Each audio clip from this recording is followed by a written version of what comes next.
নমস্কার,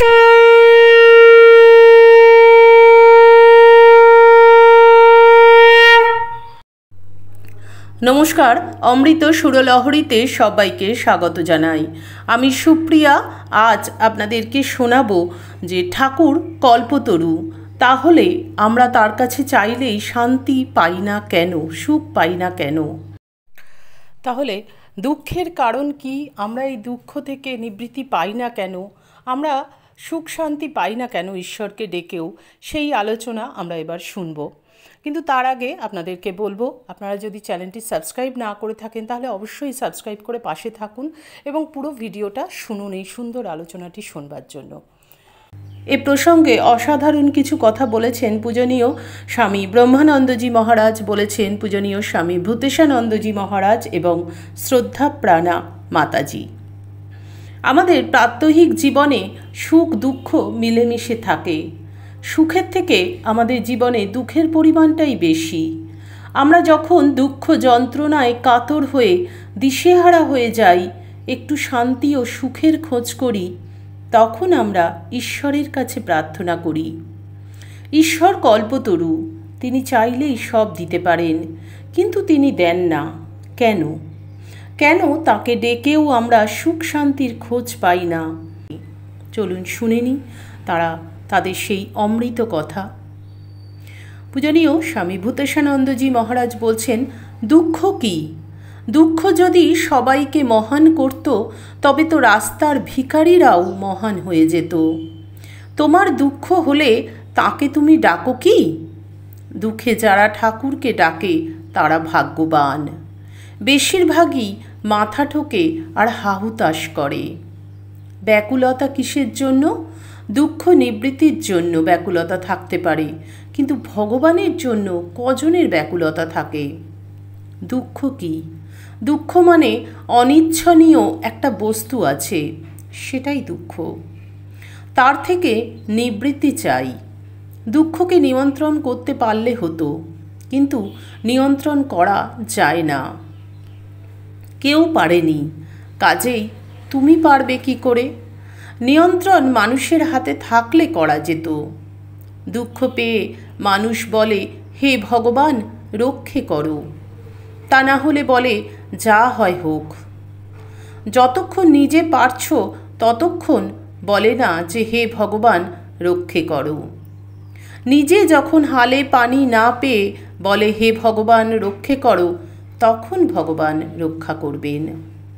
মাঝি যখন হালে পানি পায় না, তখন বলে, দুই আল্লাহ মুই নাড়লাম, দোহাই আল্লাহ আমি আর পারলাম না।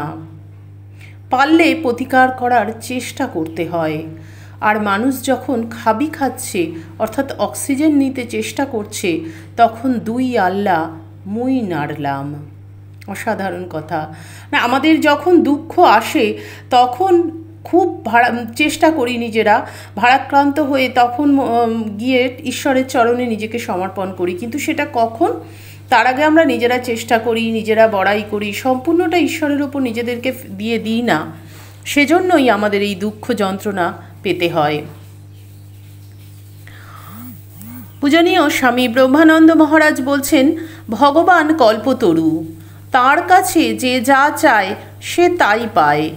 দুর্লভ মনুষ্য জন্ম পেয়েও মানুষ যখন তার সদ্ব্যবহার না করে, ভগবানের পাদপদ্মে মন না দিয়ে অসার মায়ামোহর সমুদ্রে ডুবে থাকে, মনে করে বেশ আছি, তখন তিনি বলেন, বেশ থাক।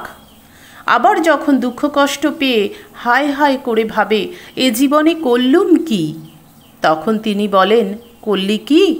মানুষ কল্পতরুর নিচে বসে আছে, তার কাছে যা চাবে তাই পাবে। দেবত্ব চাও দেবত্ব পাবে, পশুত্ব চাও পশুত্ব পাবে। মানুষ দুঃখ কষ্ট পেয়ে তাকে যে দোষ দেয়, সেটা ভুল, মস্ত ভুল।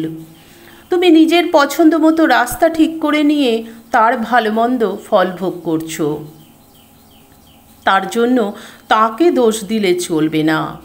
ক্ষণিক সুখের মোহে এত ভুলে গেলে যে ভালো মন্দ বিচার করে দেখবার তোমার আর সময় হলো না।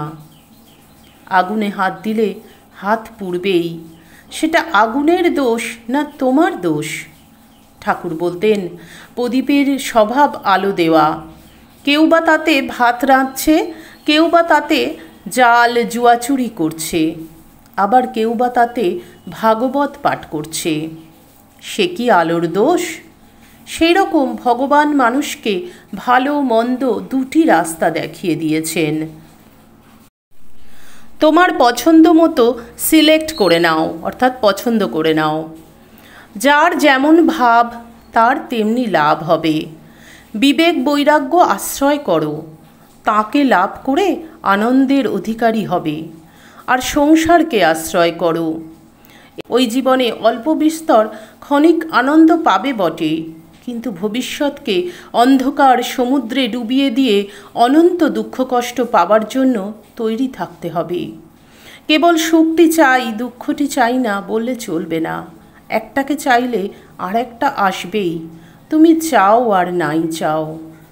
কি সুন্দর কথা মহারাজ বললেন যে যেটা করছি সেটা আমাদের দোষ, ঈশ্বরের কি দোষ? আমরা যেমন কর্ম করি তার ফল তেমন ভোগ করি। বলছেন যার যেমন ভাব তার তেমনি লাভ।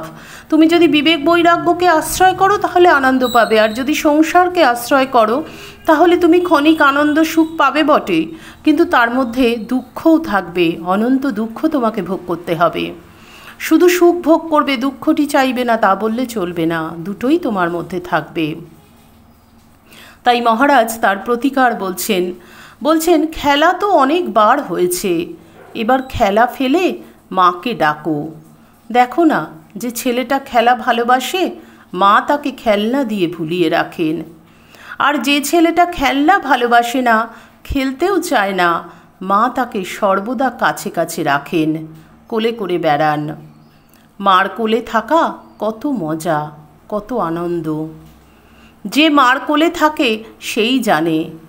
যে ছেলেটা খেলা নিয়ে ভুলে থাকে সেই মার কাছ থেকে শুধু খেলনাই পায়। খেলনা কিন্তু নানা অনর্থের সৃষ্টি করে। কখনো হয়তো হাত থেকে পড়ে ভেঙে গেল, কখনো বা ওই নিয়ে খেলুড়ের সঙ্গে ঝগড়া হলো, সে হয়তো দুটো চড় বসিয়ে দিলে। এই রকম নানা দুঃখ কষ্ট পেতে হয়। যে ছেলেটা মার কোলে থাকে আর এসব ভাবনা তার থাকে না, সে জানে আমার যখন যা করবার দরকার মাই সব করে দেবেন। অসাধারণ উপায় বললেন। মার কোলে থাকতে হবে, অর্থাৎ তাকে সর্বদা ধরে থাকতে হবে। আমি যাই করি না কেন, সুখের দিনে তাকে স্মরণ করব না, দুঃখের দিনে তাকে স্মরণ করব, তাহলে হবে না। তার কোলে থেকে সব করতে হবে, তাহলে তিনি কোনো খারাপ পথে নিয়ে যাবেন না। সর্বদা তাকে মা তার কাছে কাছে রাখবেন আমাকে, যদি আমরা মায়ের কোলে থাকবার চেষ্টা করি, যদি মাকে স্মরণ করি। অসাধারণ উপায় মহারাজ বললেন। আবার পূজনীয় শ্রদ্ধাপ্রাণা মাতাজি বলছেন, মা তোমার হাত ধরেছেন, তার হাত ধরার রীতি বড় বিচিত্র। জগতের দিক থেকে গালে চড় দিয়ে শোকতাপে চড়, তিনি তোমার মুখখানি তার দিকে ফিরিয়ে নিয়েছেন। অর্থাৎ আমরা এই যে দুঃখ পাই তা মাই দেন আমাদের। এই দুঃখ থেকে যখন আমরা জগতের দিক থেকে এই শোকতাপের চড় আমরা গালে পাবো, তখন আমরা কিন্তু মায়ের দিকে মুখ ফেরাবো। মায়ের দিকে আমরা সহজে মুখ ফেরাই না, সেজন্যই আমরা এই দুঃখ কষ্ট পাই। অসাধারণ কয়েকটি কথা শুনলাম। এরকম ঠাকুরের কথা, মায়ের কথা, মহারাজদের কথা, মাতাজিদের কথা, এরকম আরও ভালো ভালো কথা জানতে, অমৃত কথা শুনতে আমাদের চ্যানেলটি সাবস্ক্রাইব করুন যারা এখনও সাবস্ক্রাইব করেননি।